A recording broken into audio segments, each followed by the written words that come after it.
Hey there, Wisconsin. This is Gage from Is It Scary Wisconsin, and I'm here with Jenna, my girlfriend, or my best friend, according to whatever video you are watching. And tonight we are reviewing Spooks on Spurr, which is kind of cool because I just realized abbreviated it is SOS. Help!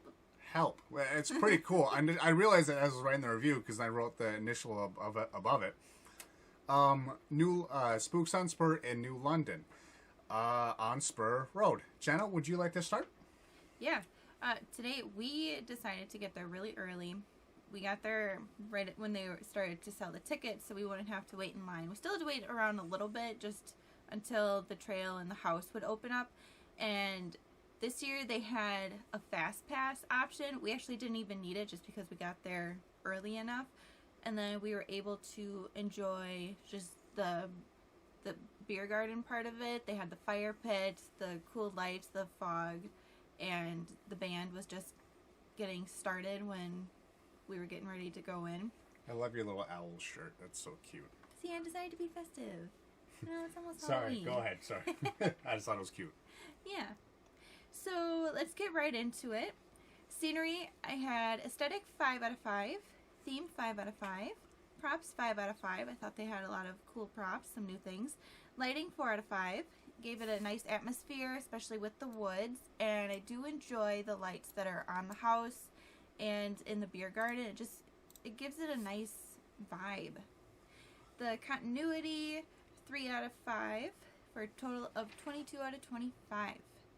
And with the continuity, I think they just need better spacing between groups and just as you're going through the house. I mean, we'll get into that a little bit more. Sound, volume 4 out of 5, theme 4 out of 5. I really liked the sounds towards the end of the trail when you got to the maze part. Just the kind of creepy how it almost seemed like it was listening to us because we said something and then it like talked right back to us. So that was kind of cool. Actor sounds 3 out of 5. They're like your typical sounds. Lots of screaming. Atmosphere 4 out of 5. They had the cool new animatronics for some scares and stuff. Music 4 out of 5 for a total of 19 out of 25. Scares. Effort 3 out of 5. I thought because at this haunt they can touch you. They do have that on a sign right when you're buying the tickets, just so everybody's aware. I felt like the touching in the trail was more eerie and creepy because it was unexpected. And the touching in the house just kind of seemed more like an afterthought. But in the trail, it was well done. Masks, 5 out of 5. Thought they had really cool masks this year. Phobias, 2 out of 5. I don't even know what I'm afraid of anymore. Well, after going through so many haunted houses, I don't know. I think it's just exposure therapy. I look at phobias as how many phobias do they have?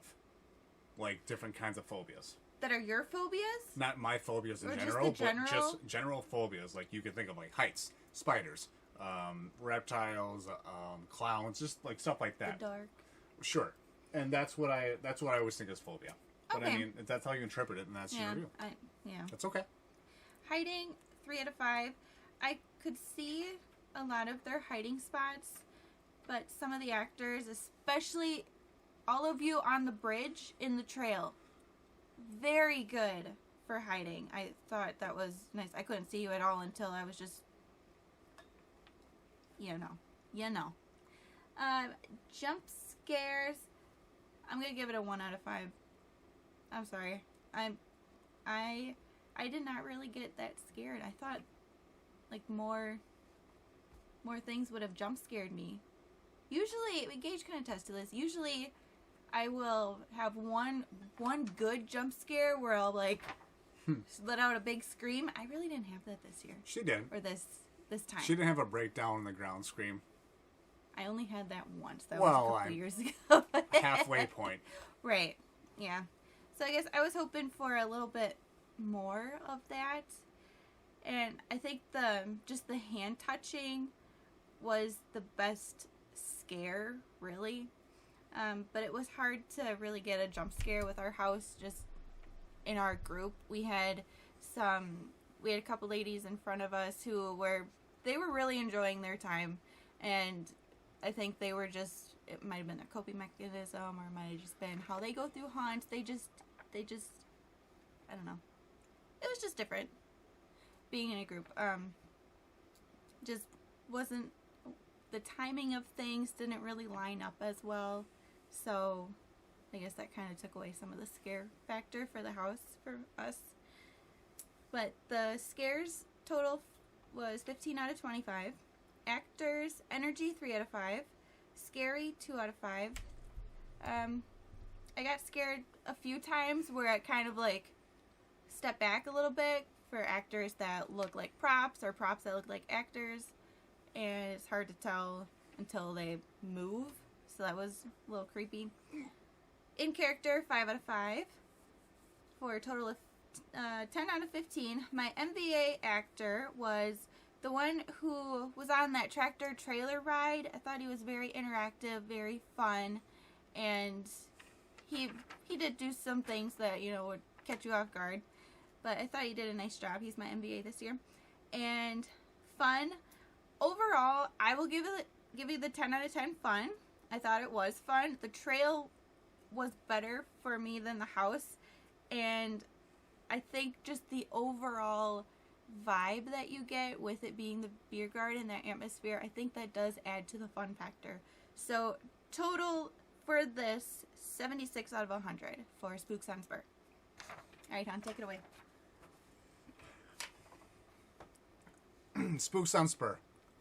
So, by me, you're gonna, I'm just gonna get right into it. So, for scenery, I have a 21 out of 25. Aesthetics are a 5 out of 5. Themes, a 2 out of 5, because there wasn't really that many themes. Aesthetics, I want to go back there. Aesthetics, they do look great. They did revamp the house. I do like the way it looks. It looks great. Props is a 5 out of 5, and in props, I include the animatronics. Because the animatronics, let me spit out my gum clip. I can't even talk. My animatronics are just, they were great. They were good there, they were in your face, and it was unique ones that I just haven't seen before. And I wish I was kind of in a front to kind of have them actually jump out and scare me, because I know they would have. Or startle me. Lighting, I have a 5 out of 5, because the lighting was great. It was dark. It was dark for the most part, and when the rooms were lit, they were lit for the right reasons. Continuity, I have a 4 out of 5, with a total of 21 out of 25. Sounds, I have a 21 out of 25. Volume, 4 out of 5. Theme, 4 out of 5. Actor sounds, I want to give them the benefit of the doubt here. And I feel like a lot of it, I have heard some pretty unique sounds. But it's kind of hard for me to hear it when I have 30,000 people in a row yelling and saying stupid crap the entire time or whatever. But I still feel like I've had some unique sounds that I've heard, at least within the trail, being its saving grace. Atmosphere, I have a 4 out of 5, and music, I have a 4 out of 5. You can't really go wrong with sounds. It's really hard to kind of F that up, and that to which Spooks and Spurr did great with sounds, which is, again, 21 out of 25. Scares, I have a 19 out of 25.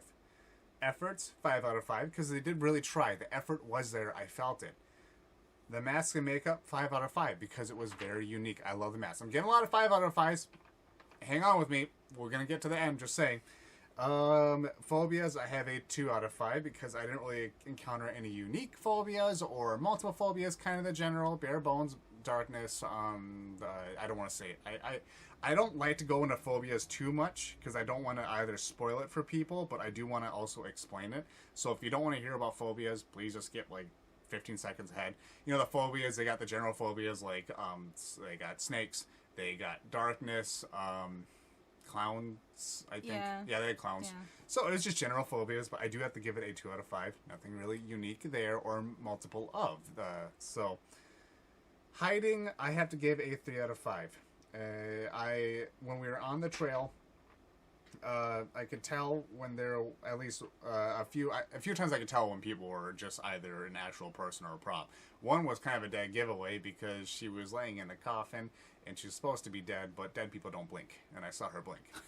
And it just, like, I get it, you know, it's human, it's fine, but I saw her blink. I'm like, okay, she's gonna scare me when I go through, and she did, or she tried.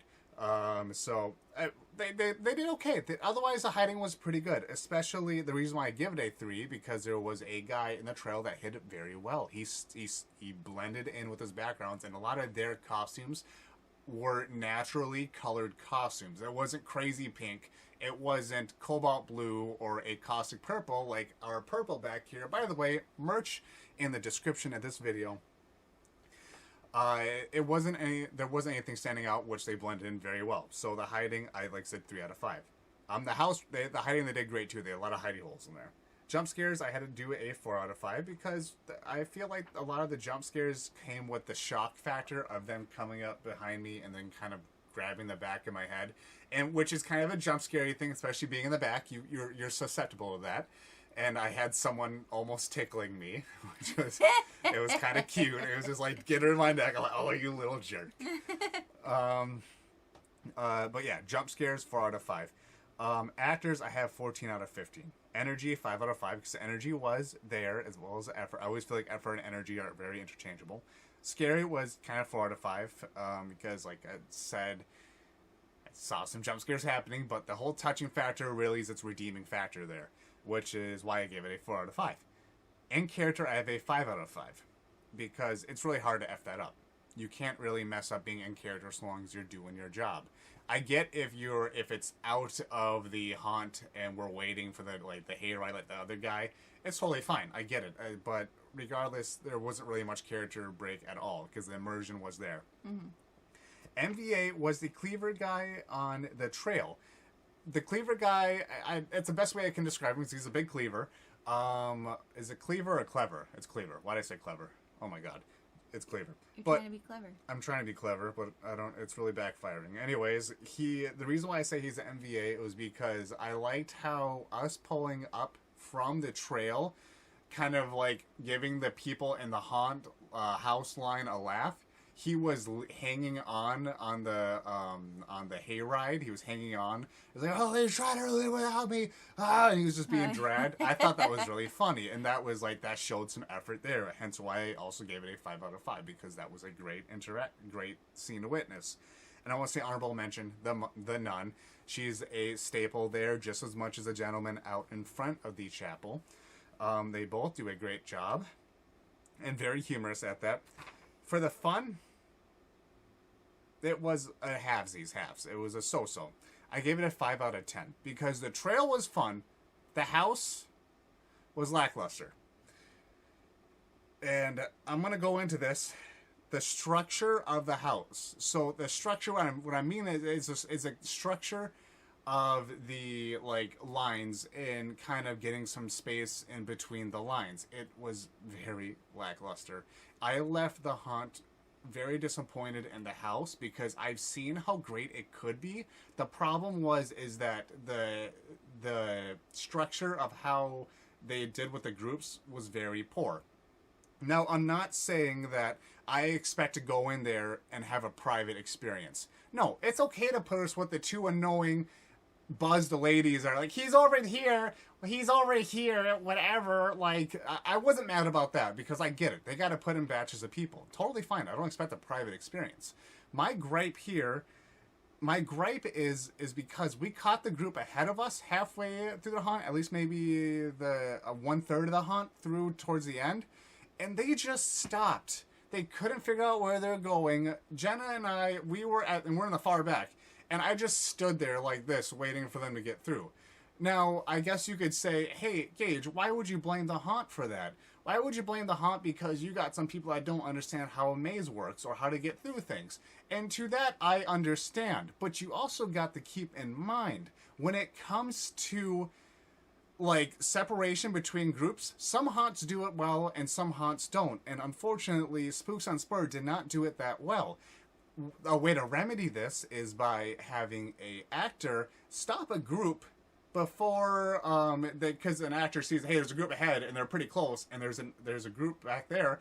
I should probably stop this group or at least stall them to give the people ahead of them a little more time. Maybe just use the scenery, trying to get in our face, get in the way and stop us. Make us wait there, talk to us, just antagonize the hell out of us. So that way you can give like a little internal counter, be like, hey, okay, go. There's some haunts that do this well, like the Realm of Darkness, when they have you go through a door, there's a little light on the top, and it says green to go, red to stop. And the red to stop, it's probably, I'm assuming the reason why is because the group ahead of them is a little slow and they need to get them through. So what they do is they keep that red light on, and they have the door shut stop, and then they have actors, interacting with the guests there, keep them entertained. I get this haunt does not have stop and go lights, and I get that, but you also got to understand that there are some actors that can just get in the way, keep a mental clock, and say, hey, they can go. I keep elaborating this point. I want to shut up because I'm making this longer than it needs to be. Because of this, I unfortunately had to dock 5 points from this because it really ruined the last half of the thing, giving it a total of 75 out of 100, which leaves it at an okay status. I see it there. It's got the remedy to have a great year. Maybe we just had a bad batch going through, and that's how it happens. But the problem is, I spent my money. That's what I experienced, and I gotta call as I see it. It's there. It's a quality to be a great haunt, but I feel like there needs to be some stalling between groups. Did I miss anything else? Because I went on a whole tangent. Doesn't look like I did. Jenna, do you have any final thoughts? I still think it's a nice haunt to go to. Yeah, it's one that we'll still go to. It's just sometimes you go through and it's not what you quite expected. Mm-hmm. But I will always love the slide at the end. I hope they never change that. It's sometimes slides are staples just as much as the train is to Tara and the Fox. Mm-hmm. It's just like I said. I really wish the structure of it. You can't. There's an old wise man that always told me, and Justin knows who he is because he's dear to our hearts. He's no longer with us anymore. He would always say, "You can't build a house without a good structure," and I feel like that structure needs to be there for this to be a great haunt to go to. As for now, it is an okay category. Should you go? Yeah. Yeah. Yeah. Especially if you like the drink, it's very bar centered. And the live music is fun too. The live music is fun too. It's a great place to go. I'm Gage from Is It Scary? Jenna, you're good? You said your piece? Well, there is one question that the viewers want to know, Gage. Is it scary, Wisconsin? You tell us in the comments below. Like and subscribe. We got merch. Have a good night, everybody. You're getting extra, Jenna. You leave it at, is it scary, Wisconsin? And you say, you tell us. Have a good night. Have a good night.